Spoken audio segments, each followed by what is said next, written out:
Le grand salon du roi, au cœur du château de Chantilly, était un lieu fait pour impressionner, pour écraser. Ses hauts plafonds ornés, ses tapisseries lourdes racontant des batailles oubliées, même le tapis sous mes pieds, un velours épais et sombre, tout conspirait à me faire me sentir plus petite que je ne l'étais déjà.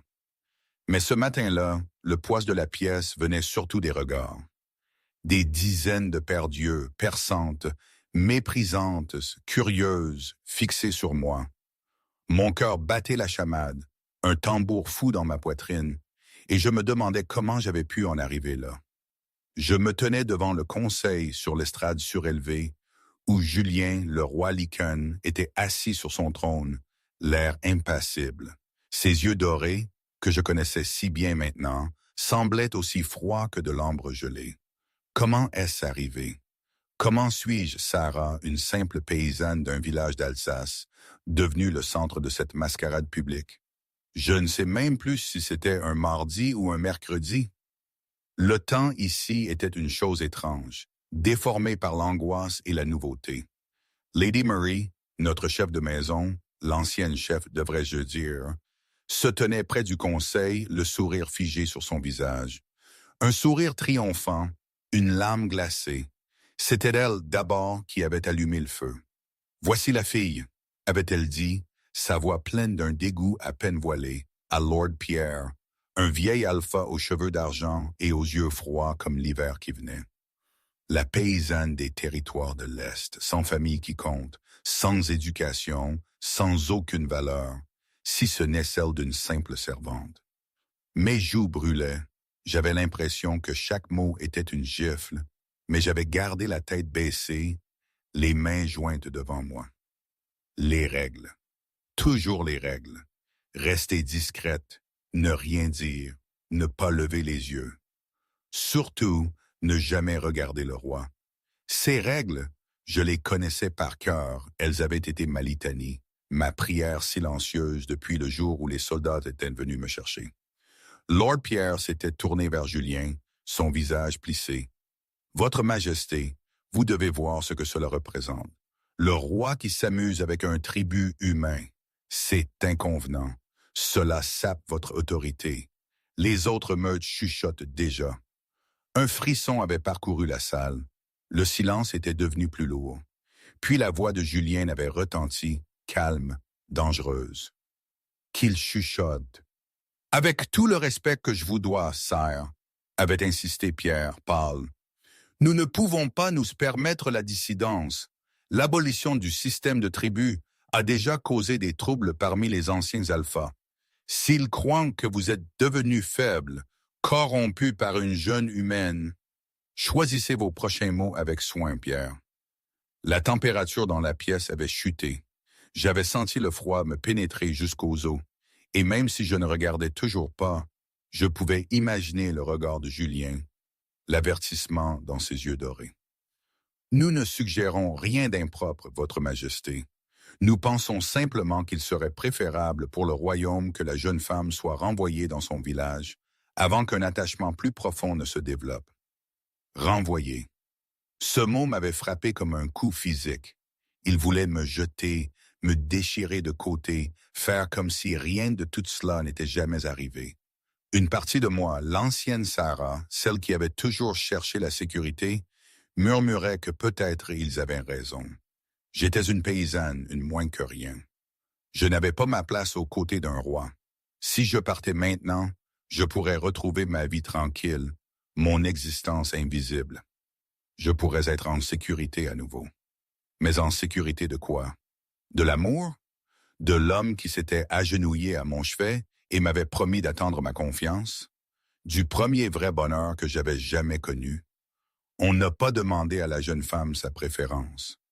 La voix de Julien, une ancre dans ma tempête intérieure, avait tranché mes pensées tourbillonnantes. Peut-être devrions-nous entendre ce qu'elle souhaite. Tous les regards s'étaient tournés vers moi. Mon cœur martelait dans mes oreilles. Lady Murray avait affiché un sourire aiguisé comme une lame. « Eh bien, petite tribu, que désires-tu? Rester ici et endurer le mépris de la cour Ou retourner dans ton village avec assez d'or pour vivre confortablement le reste de tes jours? J'avais levé la tête. J'avais regardé le conseil, leur certitude suffisante que je choisirais la voie facile. J'avais regardé Lady Murray, qui ne m'avait jamais vu autrement que comme un inconvénient. J'avais regardé les nobles alignés le long des murs, leur visage tordu de dédain pour la paysanne qui avait osé attirer l'attention de leur roi. Et puis j'avais regardé Julien. Son masque avait glissé. Je pouvais voir la peur sous le sien. Peur que je parte, que je choisisse la sécurité plutôt que lui, qu'il me perde face à la cruauté de sa propre cour.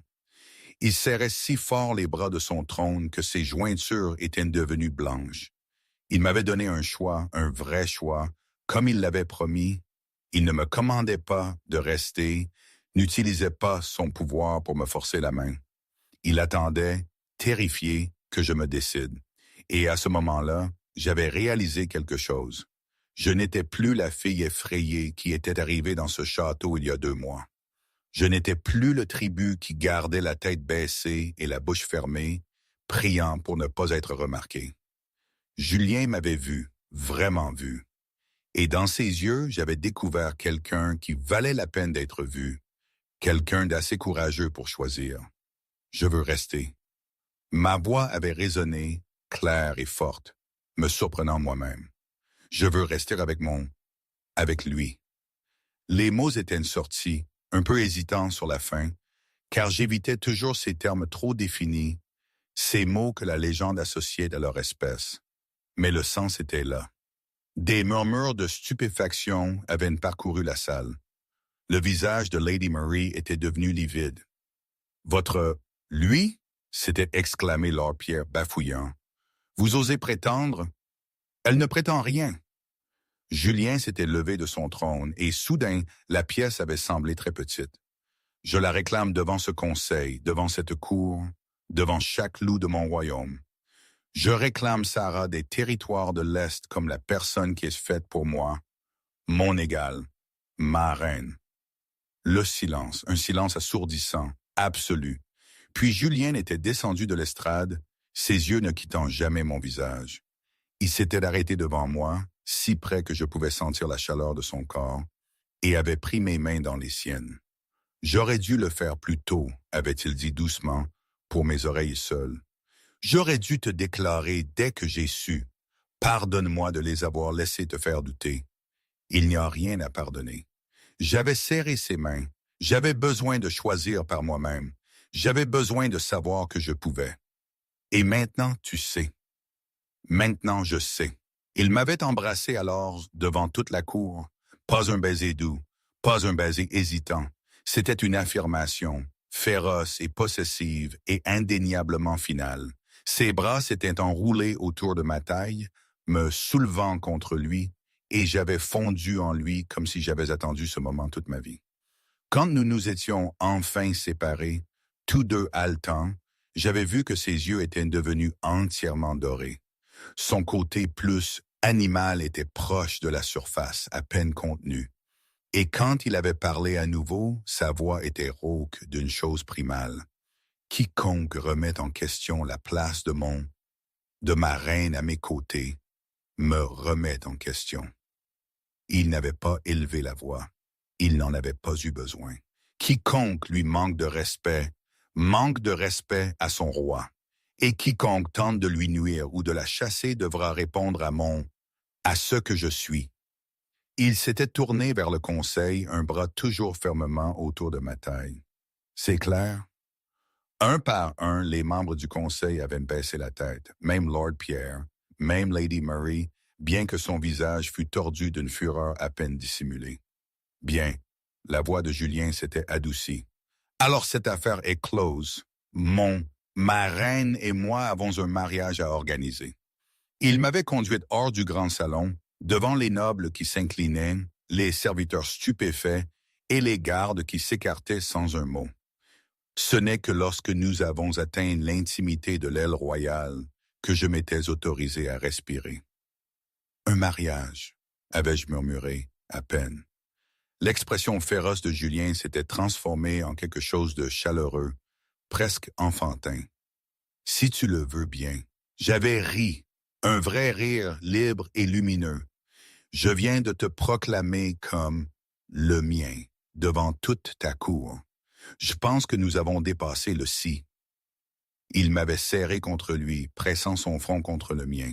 Alors dis oui, dis que tu seras ma reine, dis que tu passeras le reste de ta vie à me laisser prouver que je suis digne de toi. Oui, le mot était venu facilement, naturellement, comme s'il avait attendu sur mes lèvres depuis toujours. Oui, 1000 fois, oui.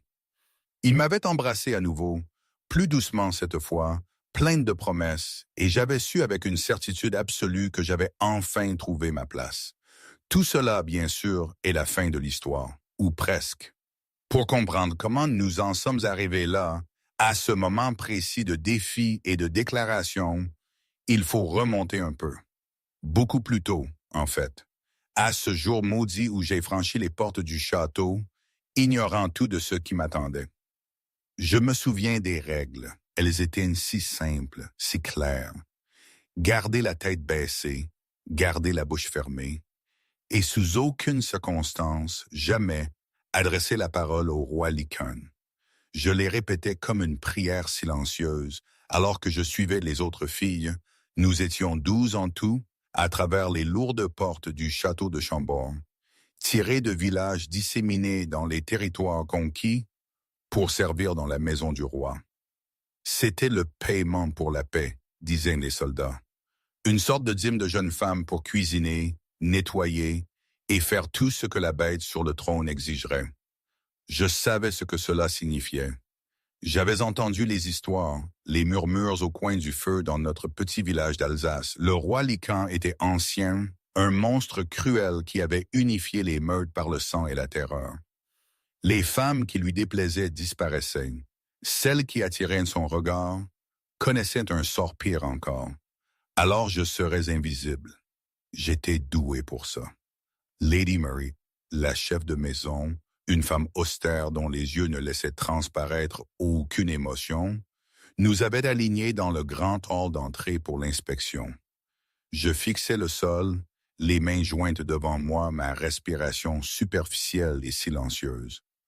J'avais appris il y a longtemps comment me faire petite, comment m'effacer dans l'arrière-plan jusqu'à ce que les gens oublient mon existence. C'était le seul moyen de survivre.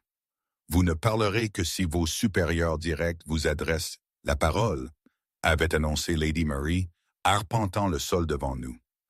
Sa voix était sèche comme le sable, sans une once de chaleur. Vous n'entrerez pas dans l'aile royale sans permission explicite. Vous ne regarderez pas les membres de la cour. Et par-dessus tout, elle avait marqué une pause et j'avais senti le poids de son regard. Je pouvais presque sentir ses yeux me scruter malgré mon air penaud. Vous n'adresserez jamais Sa Majesté directement. S'il entre dans une pièce, vous vous inclinez et vous partez. S'il parle en votre présence, vous restez silencieuse.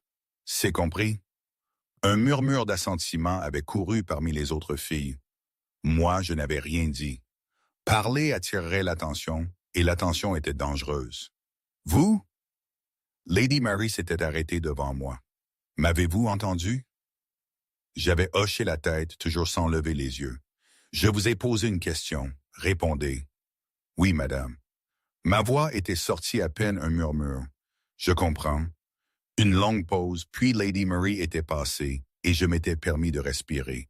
C'était comme si chaque cellule de mon corps se détendait un peu, juste une fraction de seconde, avant de se crisper à nouveau. Je sentais la sueur perler dans le creux de mes reins. Ce n'était que le début. La première semaine s'était déroulée dans un flou d'épuisement. J'avais été affecté aux cuisines d'une annexe du château, du côté de Blois, loin de la cour. Cela me convenait parfaitement. C'était un travail épuisant et harassant. Peler des légumes, récurer des casseroles, charrier de l'eau du puits, mais cela me gardait loin de l'aile royale et des regards dangereux de la cour. Les autres filles tributaires, comme Sophie et Mera, chuchotaient de la nuit dans le dortoir à propos du roi Lycaon. Certaines avaient aperçu des bribes de lui. Elles décrivaient un homme gigantesque, aux cheveux sombres et aux yeux dorés, dont la présence rendait l'air lourd, presque difficile à respirer. Une fille dont le nom m'échappe maintenant. Était-ce Anne? Non, je crois que c'était Sophie. Avait affirmé l'avoir vue changer de forme, son corps se tordant en quelque chose de massif et terrifiant. Une autre avait raconté qu'il avait fait exécuter un serviteur pour avoir renversé du vin sur ses bottes. J'écoutais et je ne disais rien. Moins j'en savais sur le roi, mieux c'était. Je n'avais aucune intention d'être un jour assez proche pour savoir si les histoires étaient vraies. Pourtant, le destin, semblait-il, avait d'autres plans. C'est arrivé le 8e jour de mon séjour au château. J'avais été envoyé livrer un plateau de rafraîchissement à la chambre du conseil. Une tâche qui aurait dû être simple. La réunion était censée avoir pris fin 1 heure plus tôt.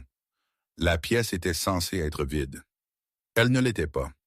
J'ai poussé la porte avec mon épaule, le lourd plateau en équilibre dans mes bras, et j'ai figé.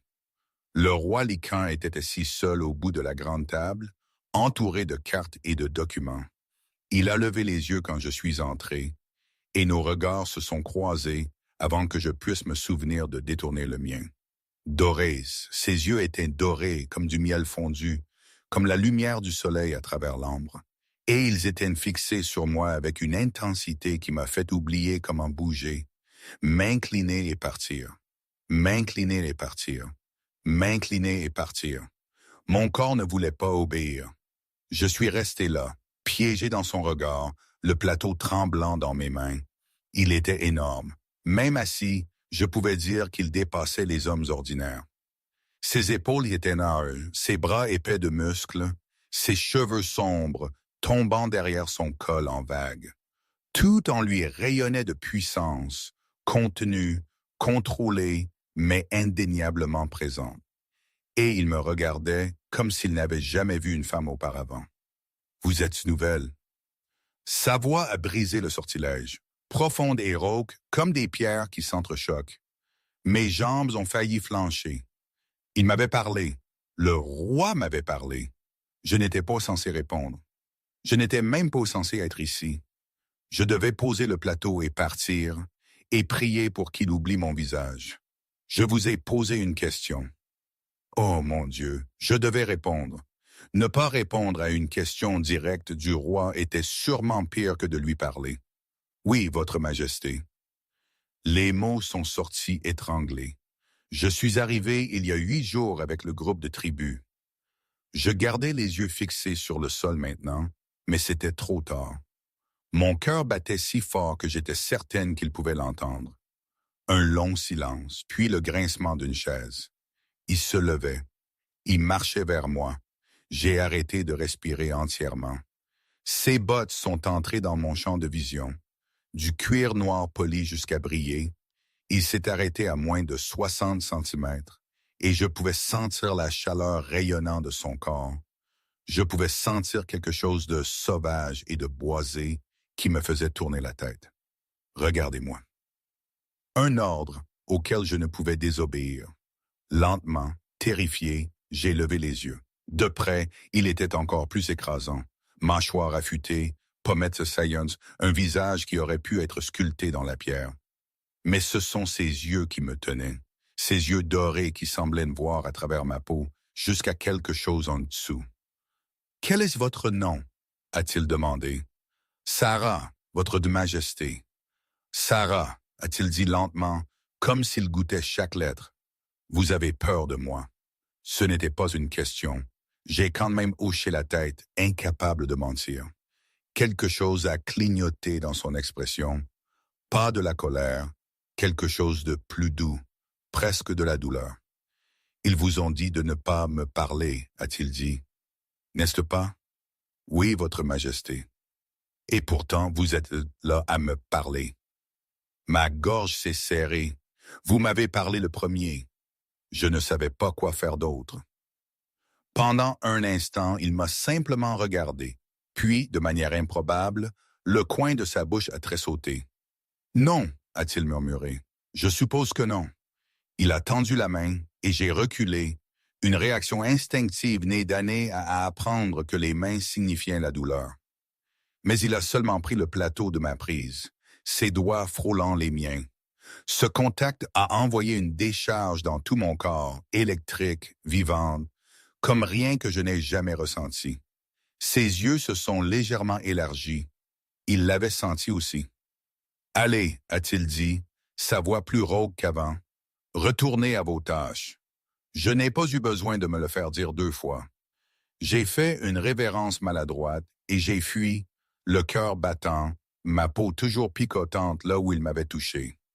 J'avais parcouru la moitié du couloir quand sa voix m'a de nouveau atteint, incroyablement claire malgré la distance. « Sarah. » Je me suis arrêté, me suis retourné. Il se tenait dans l'embrasure de la porte de la chambre du conseil, me regardant avec ses yeux dorés. « Je te parlerai à nouveau, » a-t-il dit. Cela sonnait comme une promesse ou peut-être un avertissement. Puis il s'est retourné et a disparu dans la pièce, me laissant seul dans le couloir avec mon cœur battant et une pensée terrifiante. Le roi m'avait remarqué, et quelque chose me disait que mes jours d'invisibilité étaient terminés. Ce jour-là, dans ce couloir, mon monde entier avait basculé. Ce jour-là, dans ce couloir, mes jours d'invisibilité avaient pris fin. Il a tenu sa promesse. Au cours des jours suivants, le roi Julien est apparu partout où j'allais. Dans les cuisines quand je charriais de l'eau, dans les couloirs quand je portais du linge, dans les jardins fleuris de Villandry quand je m'échappais un instant pour prendre l'air. Au début, je me suis dit que c'était une coïncidence. Le château était grand, bien sûr. Mais le roi avait des affaires dans chaque recoin. Nos chemins devaient forcément se croiser de temps en temps. Mais ensuite, j'ai remarqué la façon dont ses yeux me trouvaient dès qu'il entrait dans une pièce, la façon dont il s'attardait quand j'étais présente, renvoyant conseillers et gardes, comme si leurs préoccupations pouvaient attendre. La façon dont il se plaçait toujours là où je devrais passer devant lui. Il me chassait, non pas avec violence, mais avec sa présence, avec son attention, et cela me terrifiait. Les autres serviteurs l'avaient remarqué aussi. Les murmures avaient commencé en l'espace d'une semaine. Je les entendais dans le dortoir la nuit.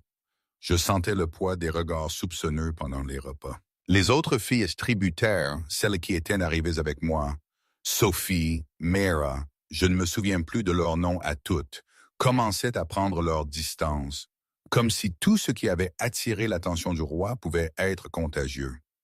Seule Lady Mary en avait parlé directement. « Vous, » avait-elle dit, me coinçant dans le cellier du château de Blois un soir. « Qu'avez-vous fait? »« Rien, madame, je le jure. Le roi a demandé votre réaffectation. » La voix de Lady Mary était tendue, pleine d'une fureur à peine contenue. « Vous servirez dans l'aile royale, dans sa maison personnelle. » Mon estomac s'était serré. « Non, s'il vous plaît, je n'ai rien fait de mal. Je me fiche de ce que vous avez fait ou non. » Lady Mary m'avait saisi le bras, ses doigts s'enfonçant assez fort pour me faire des bleus. « Quel que soit le jeu que vous jouez, quels que soient les stratagèmes que vous avez utilisés pour attirer son attention, cela s'arrête maintenant. Comprenez-vous? Le roi n'est pas pour des gens comme vous. Vous n'êtes rien. Un tribut, un corps envoyé pour payer la dette de votre village. Je ne joue aucun jeu, avais-je murmuré. Je ne veux pas de son attention. Je ne veux rien de tout cela. Lady Mary avait étudié mon visage un long instant. Ce qu'elle y avait vu avait fait s'atténuer une partie de sa colère, remplacée par quelque chose qui ressemblait presque à de la pitié. « Alors vous êtes une folle, » avait-elle dit doucement, « parce que vous l'avez, que vous le vouliez ou non. Présentez-vous à l'aile royale demain à l'aube et priez tous les dieux auxquels vous croyez pour que son intérêt s'estompe rapidement. » Elle avait relâché mon bras et s'était éloignée, me laissant seul dans le cellier, le cœur battant et les mains tremblantes. J'ai revu les taches d'humidité sur le mur de pierre, l'odeur de la terre et du vin. Ce n'était pas un rêve. L'aile royale ne ressemblait en rien au quartier des serviteurs, où je m'étais habitué aux couloirs étroits et aux dortoirs exigus. Ici, tout était plafond vertigineux et marbre poli, tapisserie qui coûtait probablement plus que ce que tout mon village gagnait en une décennie. Ma nouvelle chambre, privée et incroyablement grande, avait un vrai lit, avec des oreillers en plumes et une fenêtre qui donnait sur les montagnes du Nord. Je n'avais pas dormi cette première nuit. J'étais resté assise sur le bord du lit, attendant que la porte s'ouvre, attendant que le roi apparaisse et réclame ce que les hommes comme lui réclamaient toujours aux femmes comme moi. Il n'était pas venu. La deuxième nuit, j'avais somnolé par intermittence, me réveillant en sursaut au moindre bruit. Toujours, il n'était pas venu. Le troisième jour, il m'avait trouvé dans la petite bibliothèque attenante aux appartements royaux.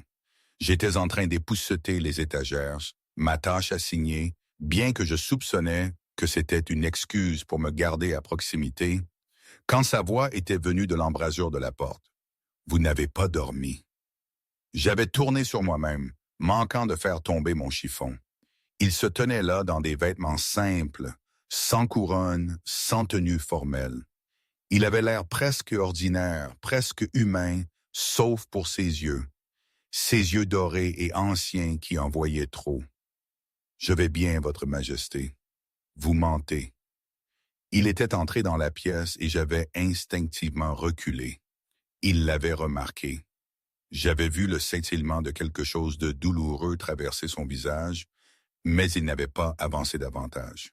« Vous pensez que je vous ai amené ici pour vous faire du mal? » Ce n'était pas une question. Je n'avais pas répondu. « Je ne vous toucherai pas, avait-il dit doucement. Pas à moins que vous ne me le demandiez. Pas à moins que vous ne le vouliez. Alors pourquoi suis-je ici? » Les mots étaient sortis avant que je puisse les arrêter. Trop audacieux, trop direct. Je m'étais préparé à sa colère. Au lieu de cela, il avait soupiré. C'était un son si humain que cela m'avait prise au dépourvu. « Parce que je ne peux pas rester loin de vous. » Il avait passé une main dans ses cheveux sombres, et pendant un instant, il avait ressemblé moins à un roi redoutable et plus à un homme qui luttait avec quelque chose qu'il ne comprenait pas.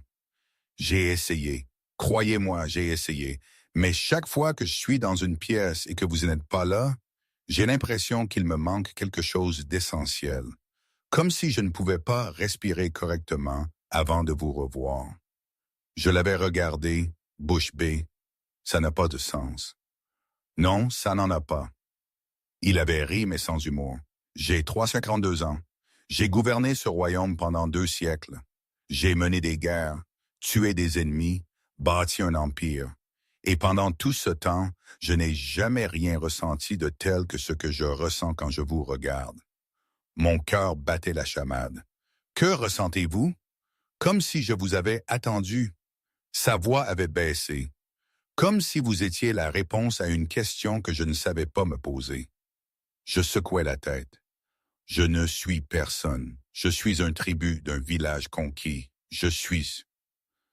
Tu es faite pour moi. Les mots avaient flotté dans l'air entre nous. Je l'ai su au moment où je t'ai vu. Au moment où nos regards se sont croisés, tout en moi t'a reconnu. C'est impossible. Je le pensais aussi. Il avait fait un pas de plus, juste un, et s'était arrêté. J'ai passé des siècles à croire que je n'avais personne pour moi, que j'étais destiné à régner seul, et puis tu es entré dans ma chambre du conseil avec un plateau de rafraîchissement, et mon monde entier a basculé. Mon dos avait heurté l'étagère. Je n'avais pas réalisé que je m'étais retiré. Vous ne pouvez pas juste décider que nous sommes liés. Vous ne me connaissez même pas. Vous avez raison. Son expression s'était adoucie. Je ne vous connais pas. C'est pourquoi je ne demande rien d'autre que la chance de changer cela. Parlez-moi. Laissez-moi vous connaître. Laissez-moi vous prouver que je ne suis pas le monstre que racontent les histoires. Et si vous êtes exactement ce que disent les histoires, alors vous partirez. Il l'avait dit simplement, comme si cela ne lui coûtait rien. Mais j'avais vu la tension dans sa mâchoire, la façon dont ses mains étaient serrées sur ses flancs. Je vous donnerai de l'or, des chevaux, une escorte partout où vous voudrez aller. Vous ne me reverrez plus jamais. J'avais étudié son visage, cherchant le mensonge, le piège. Les hommes au pouvoir ne faisaient pas d'offres comme celle-ci. Ils prenaient ce qu'ils voulaient et jetaient ce qu'ils ne voulaient pas. Mais je n'avais rien trouvé d'autre que de la sincérité. Et en dessous, quelque chose qui ressemblait presque à de la peur. Il avait peur que je dise non. Une conversation, m'étais-je entendu dire. C'est tout ce à quoi j'accepte. La tension avait disparu de ses épaules. Une conversation, j'accepte.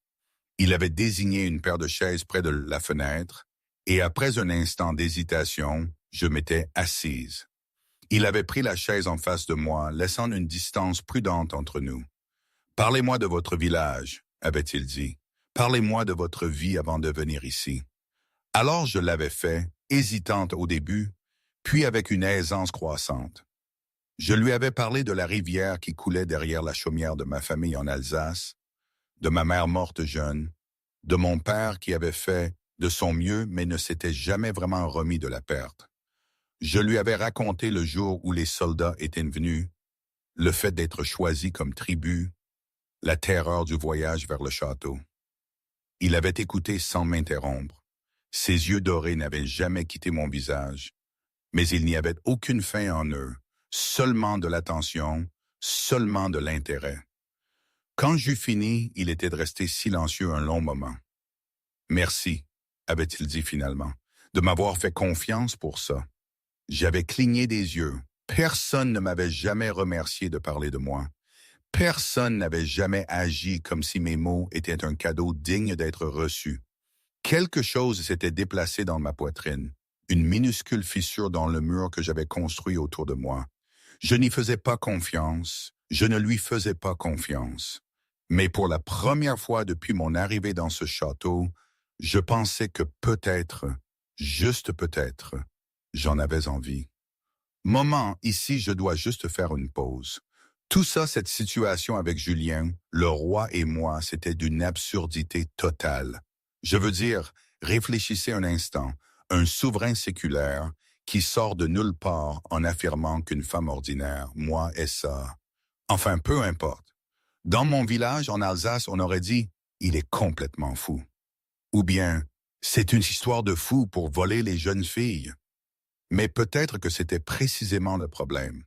Peut-être que c'était trop vrai pour être crédible, trop étrange pour être compris par notre petite existence tranquille. On se méfie de ce qui brille trop, non? Ce n'était pas mon monde, ces histoires de rois et de créatures. Je n'avais jamais rien demandé de tout ça. Ce que j'avais compris, c'est que la vie ne ressemble jamais aux contes de fées qu'on nous racontait.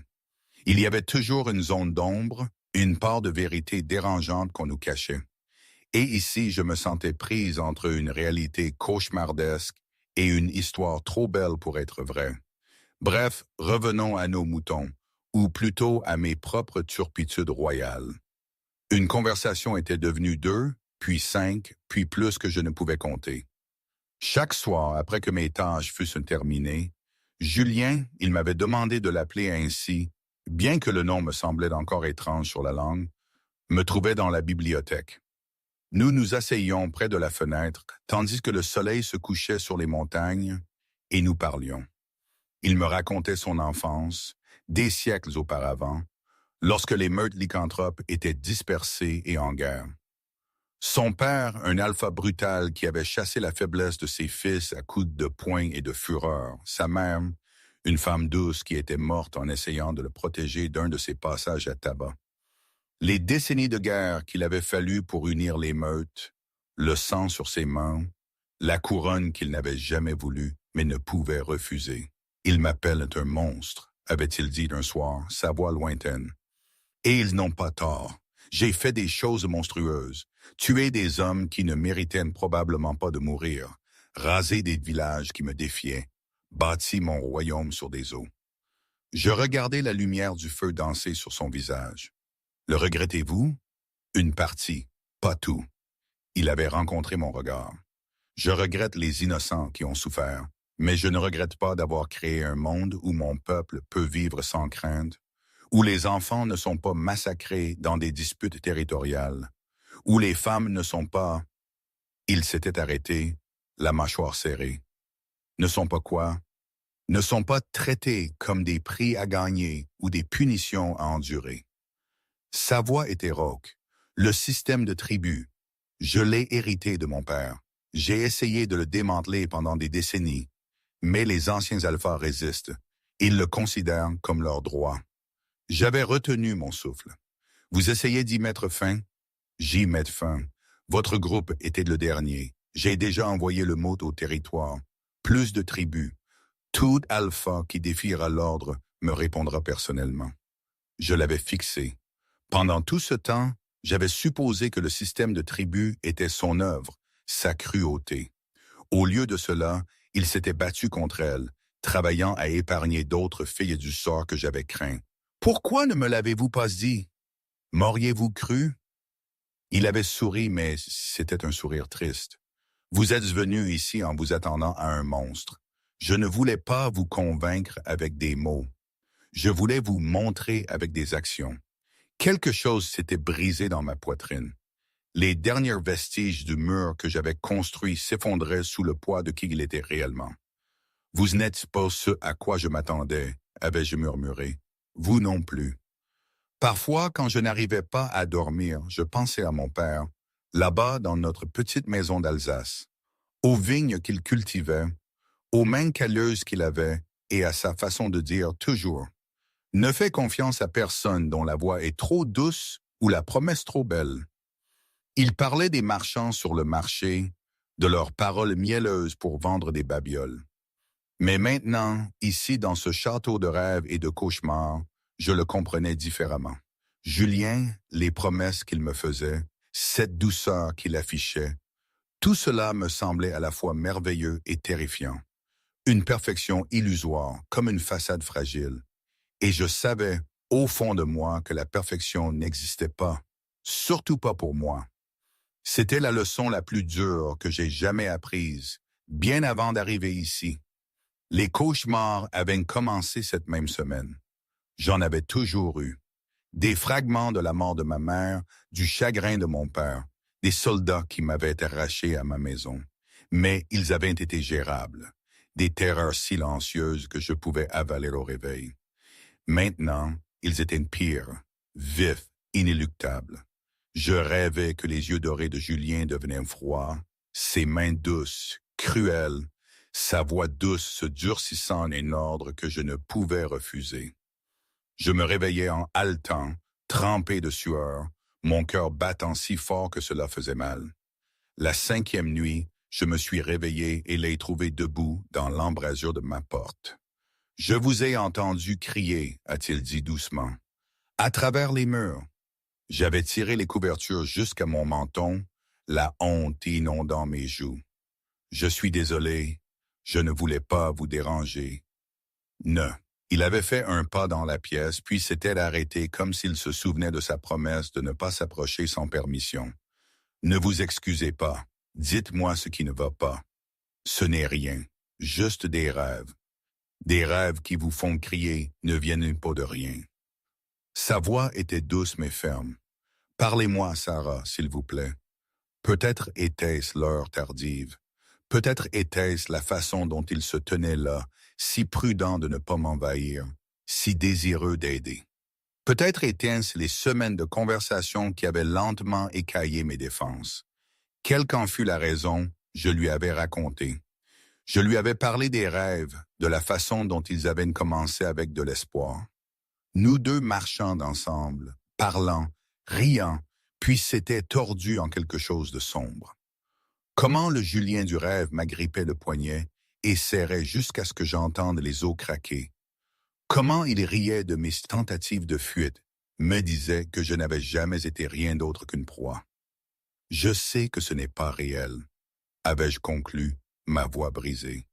Je sais que vous n'êtes pas comme ça, mais mon esprit n'arrête pas de vous attendre, que vous deveniez le monstre que tout le monde disait que vous étiez.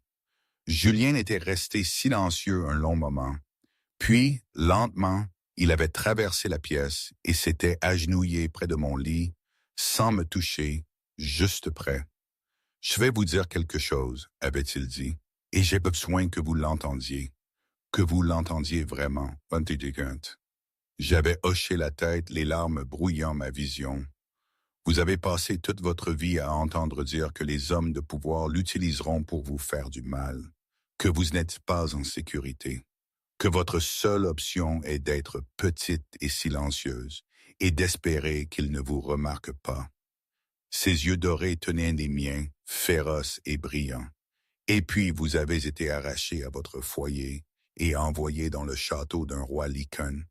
Et toutes les peurs que vous avez jamais eues semblent justifiées. Oui, avais-je murmuré, ces peurs vous ont gardé en vie. Ce n'est pas une faiblesse, c'est de la survie. Mais Sarah, il avait tendu la main lentement et avait pris la mienne. Je l'avais laissé faire. Vous êtes en sécurité maintenant. Je ne vous ferai jamais de mal. Je ne vous forcerai jamais. Je ne deviendrai jamais le monstre de vos rêves. Comment pouvez-vous promettre cela? Parce que vous faire du mal serait comme me faire du mal à moi-même. Son pouce traçait des cercles sur ma paume, doux comme une prière. Vous êtes celle qui me complète, la partie de moi qui manquait. Je préférerais me couper la main plutôt que de l'utiliser contre vous. Les larmes avaient coulé. Je ne pouvais pas les arrêter. Des années de peur et de tension et d'attente du coup fatal. Et là, il y avait cet ancien et puissant roi agenouillé à mon chevet, me promettant la sécurité comme si c'était la chose la plus naturelle du monde. Je ne sais pas comment arrêter d'avoir peur, avais-je admis. Alors laissez-moi être patient. Il avait porté ma main à ses lèvres et avait pressé un baiser sur mes jointures. Laissez-moi vous le prouver nuit après nuit jusqu'à ce que votre cœur croie ce que votre esprit sait déjà. Et si cela prend des années, alors cela prendra des années. Il avait souri et c'était la chose la plus douce que j'ai jamais vue. J'ai attendu des siècles pour vous. Je peux attendre un peu plus longtemps pour votre confiance. Je ne savais pas qui avait bougé en premier. Peut-être que je m'étais penché en avant. Peut-être qu'il s'était levé pour me rencontrer. Mais soudain, son visage était à quelques centimètres du mien, son souffle chaud sur mes lèvres, ses yeux posant une question. Puis-je? Avait-il murmuré. J'aurais dû dire non. J'aurais dû reculer, maintenir la distance, protéger ce qui restait de mes murs. Au lieu de cela, j'avais comblé l'écart moi-même. Le baiser était doux, hésitant. Ses lèvres avaient effleuré les miennes comme s'il craignait que je ne me brise. Mais sous la douceur, il y avait quelque chose de féroce, quelque chose d'à peine retenu. Et quand je m'étais serré contre lui, un son s'était échappé de sa gorge qui était presque un grognement. Il s'était retiré le premier, ses yeux d'un or flamboyant, sa respiration haletante, ses mains tremblantes alors qu'elles encadraient mon visage. « Si nous ne nous arrêtons pas maintenant, avait-il dit, sa voix tendue, je ne pourrais pas. » J'avais hoché la tête, tout aussi essoufflé, mes lèvres picotaient, tout mon corps picotait. « Bonne nuit, Sarah. » Il avait pressé un dernier baiser sur mon front, s'attardant, respectueux. Rêver de moi, du vrai moi. Puis il était parti et j'étais seul avec mon cœur battant et une réalisation écrasante. Je tombais amoureuse de lui. Et pour la première fois, je n'avais pas peur de la chute.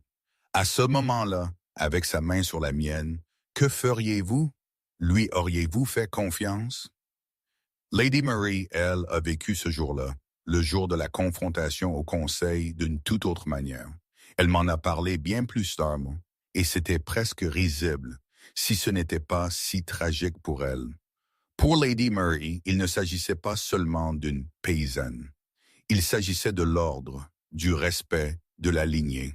Elle m'a confié, enfin elle s'est plainte à moi, c'est plus juste, qu'elle nous avait accueillis, nous les tribus, avec l'idée claire que nous étions là pour servir, pour payer une dette, pas pour séduire le roi et bousculer des siècles de tradition. Elle voyait en moi une ambitieuse, une intrigante qui menaçait tout ce qu'elle représentait, tout ce qu'elle avait construit pour sa propre influence à la cour. Quand elle m'a vu, tremblante mais défiante, elle pensait que je n'étais qu'une faible femme, une manipulatrice au pire. « Ton air innocent ne trompe personne, petite », m'a-t-elle craché un jour après l'incident du conseil, les yeux brillants de fureur contenue. Elle s'était attendue à ce que Julien me renvoie, que l'ordre soit rétabli. Quand je lui ai dit que je voulais rester, elle a cru à de l'audace calculée, pas à une déclaration d'amour sincère. Et quand Julien m'a réclamé publiquement, c'était comme si son monde s'effondrait. Elle a raconté qu'elle avait senti la rage monter en elle, si forte qu'elle a dû mordre l'intérieur de sa joue pour ne pas crier. Voir le roi renoncer à des siècles de coutumes, à l'équilibre du pouvoir, pour une fille qu'elle considérait comme rien, c'était de la plus grande humiliation de sa carrière. Elle s'était inclinée, oui, mais c'était un geste vide de respect, plein d'une colère froide qui bouillonnerait longtemps en elle. Elle était persuadée que cela finirait mal. Le mariage lui-même, un tourbillon d'émotions, de traditions anciennes et de mots en langue oubliés. Cela s'est passé la nuit de la pleine lune, comme le voulait la coutume laïcone. Dans ce même grand salon où j'avais fait face au conseil 3 semaines auparavant. La salle était transformée, des milliers de bougies flottaient dans les airs, une magie laïcone que je ne comprenais pas, jetant une lumière chaude et dorée sur tout. Les nobles et les chefs de meute bordaient les murs, leur mépris d'autrefois remplacé par une neutralité prudente. Mon cœur battait à tout rompre. J'étais là, à l'entrée, dans ma robe de soie argentée, brodée de petits loups qui semblaient courir et sauter à la lumière des bougies. Une couronne de roses d'hiver blanches posée sur mes cheveux. Je ressemblais à une reine. Mais je ne pouvais toujours pas croire que j'étais sur le point d'en devenir une. J'ai surtout en mémoire le visage de Julien. Au fond de la salle, sous une arche de branches entrelacées, il attendait. Habillé de noir et d'argent, ses cheveux sombres brossés en arrière, ses yeux dorés fixés sur moi avec une intensité qui faisait trébucher mon cœur. Quand il m'a vu, son expression est passée de l'anticipation nerveuse à quelque chose de plus doux, d'émerveillé. Je me suis avancé vers lui seul. Personne pour me donner, pas de famille à mes côtés, mais je ne me sentais pas seul. Je me sentais puissante. J'avais choisi cela. Chaque pas que je faisais était une déclaration. Je ne suis pas rien. Je ne suis pas invisible. Je suis digne d'amour. Quand je suis arrivé à l'arche, Julien a pris mes mains. Ses doigts tremblaient légèrement, et d'une certaine manière, ce petit signe de vulnérabilité m'a fait l'aimer encore plus. « Tu es magnifique », a-t-il murmuré, trop bas pour que quiconque entende. « Tu trembles », lui avais-je répondu, un léger sourire aux lèvres. J'ai attendu 300 ans ce moment. Ses lèvres s'étaient tordues en un sourire. Je pense que j'ai le droit d'être nerveux. Je me souviens surtout des mots qu'il a prononcés quand son tour est venu. Il s'est tourné pour me faire face. J'ai passé des siècles à bâtir un royaume, avait-il dit. Je pensais que c'était mon but, mon héritage. Mais debout d'ici maintenant, en vous regardant, j'ai réalisé que je me trompais. Sa voix avait baissé, rauque d'émotion. Vous êtes mon but. Vous êtes mon héritage. Chaque bataille que j'ai menée, chaque année que j'ai survécu, n'était que l'univers me gardant en vie assez longtemps pour vous trouver. Les larmes me montaient aux yeux. J'avais cligné des yeux pour les retenir. Quand ce fut mon tour, je lui avais serré les mains. On m'avait dit de ne pas vous parler. On m'avait dit d'être invisible, d'être petite, de ne rien attendre et de ne rien vouloir. Et puis vous m'avez parlé le premier, et tout a changé. Vous m'avez vu quand personne d'autre ne l'a fait. Vous m'avez choisi quand je ne pouvais même pas me choisir moi-même. Je n'ai pas des siècles de bataille, ni un royaume à vous offrir. Mais j'ai mon cœur, tout mon cœur, aussi longtemps que je vivrai. Pour toujours, avait-il corrigé doucement. Les liens qui nous unissent transcendent les vies. Tu m'auras pour toujours, avais-je acquiescé. Puis la prêtresse avait prononcé les derniers mots, et Julien m'avait attiré dans ses bras. Le baiser était profond et possessif, un sceau sur tout ce que nous avions promis. Quand nous nous étions séparés, la salle avait éclaté en hurlements. La façon laïcane de célébrer, sauvage, joyeuse et absolument écrasante. J'avais ri contre la poitrine de Julien, et il m'avait serré plus fort. Ma reine, avait-il murmuré dans mes cheveux. Celui qui m'a choisi, mon cœur, mon roi, avais-je murmuré en retour. Mon choix, ma maison. La fête avait duré jusqu'à l'aube. J'avais dansé avec des chefs de meute qui m'avaient autrefois dédaigné, accepté des félicitations de nobles qui avaient appelé à mon exil, souri jusqu'à en avoir mal aux joues. Pendant tout ce temps, Julien n'avait jamais quitté mon côté. Sa main reposait sur ma taille, mon dos, mon épaule.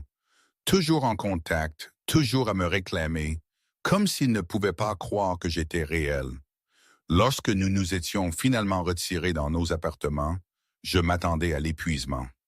Au lieu de cela, je me sentais vivante, vibrante d'énergie, de joie et de quelque chose de plus profond. J'ai quelque chose pour toi, avait dit Julien.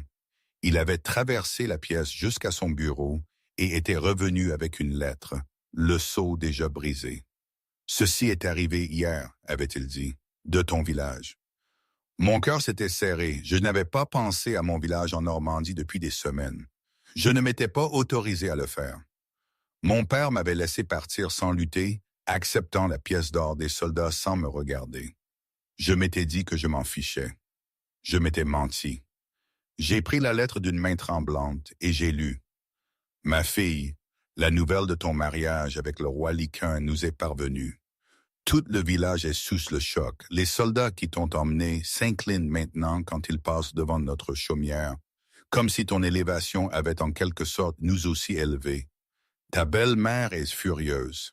Elle espérait utiliser l'or du tribut pour assurer un mariage à sa propre fille, et maintenant elle doit regarder la fille qu'elle traitait comme une servante devenir une reine.